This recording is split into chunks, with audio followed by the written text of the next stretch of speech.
When you think about tank destroyers, the first things that come to mind is Su-152, Sturmgeschütz 3, or the Su-122. But have you ever heard of one tank like the Zis-30 or the Marder 3? Come with me to find out the history of the Marder 3 in this new video.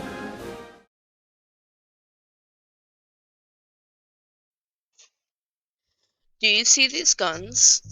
Well, they didn't meet the German requirements when facing new adversaries on the battlefield. The T-34, KV-1, and KV-2. These new Soviet tanks had incredibly thick armor, and most German weapons at the time lacked the necessary penetration power to penetrate their defenses. As they captured various Soviet guns, the Germans discovered 45 and 76.2 millimeter cannons. They then correctly believed that by upgrading the 76.2 cannon, it would then possess sufficient penetration capability to pierce the frontal armor of a T-34 KV-1. They rechambered the gun to be able to shoot the PaK-40 rounds. They then tested it, and to some surprise, it worked. They then put the 76.2 gun onto the chassis of a Czech 38, named it the Marder 3, and sent it to the front lines.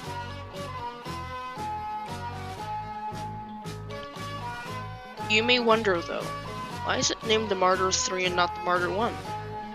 The answer to that is because the Marder 3 had three variants: the Marder 1, Marder 2, and Marder 3.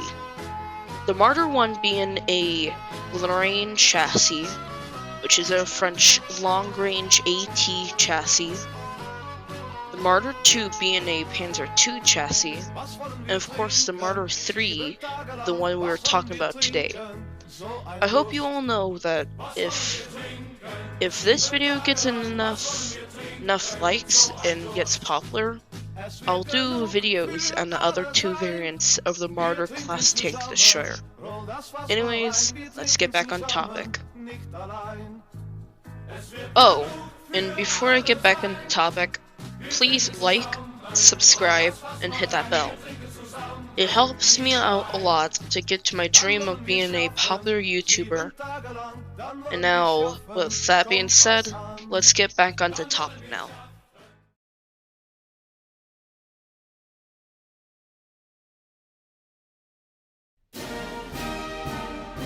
The Marder 3 started its service in the Wehrmacht and SS forces in the Eastern Front at first, then the Southern Front with the Allied forces advancing up Italy, then in the Western Front. During those times, they encountered multiple forces, like the Allied forces, the Soviets, and the Partisans.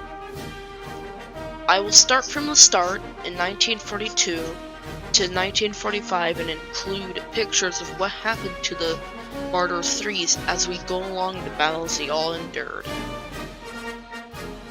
From what I can gather from some websites, there's a few battles I could find they were in. The Battle of El Alamein. I do not know if it's the first Battle of El Alamein or the second, but I'm quite sure it's the second battle.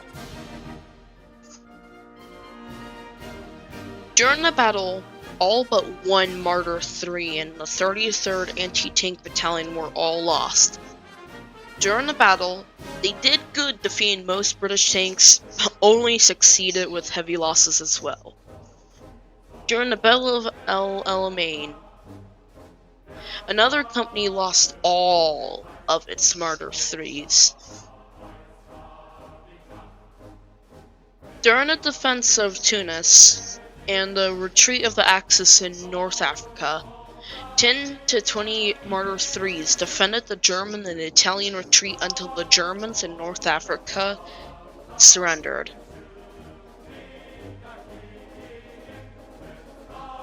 In the 1st Panzer Division, they were very well engaged in the Eastern Front.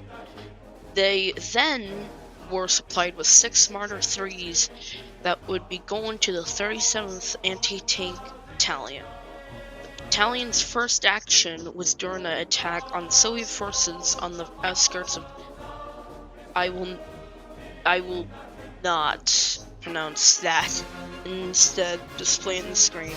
But to get back onto topic,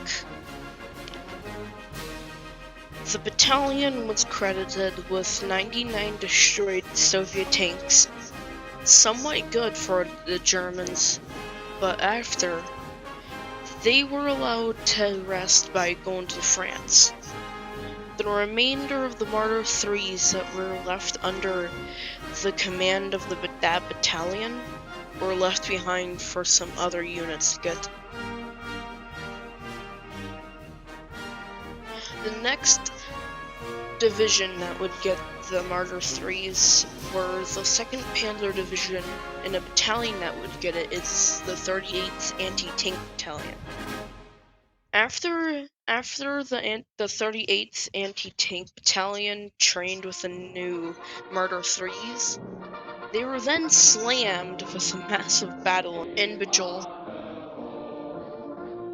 The Marder 3s then got 20 kills. That is, though, probably the only good thing that happened on the Eastern Front with Marders, though. Just like every tank the Germans had, due to mechanical problems and enemy fire, most Marder 3s were destroyed. After receiving more Marder 3s, they were then forced to give it to other battalions. Other battalions included the SS Das Reich Panzer Division and others. The SS Das Reich Panzer Division used the tanks somewhat well, with some of the Marder 3s being unoperable due to very low temperatures endured by the Germans. During the fight in 1943, the whole SS Panzer Battalion was disbanded because of losses, and by January 1945, only 60 Marder 3s existed. Hope that you enjoyed this video. I tried my best with making a video, but it isn't the best I could do.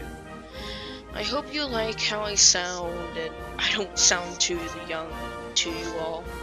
I wish my voice would sound older, but right now, it doesn't. Anyways, I hope that you loved this video. Hope that you all learned a lot about the Marder 3 and why I named it the German ZIS-30. I hope that you have a nice day and have a nice day learning more about other tanks. Be sure to come back to my channel at any time to see more content like this. See ya!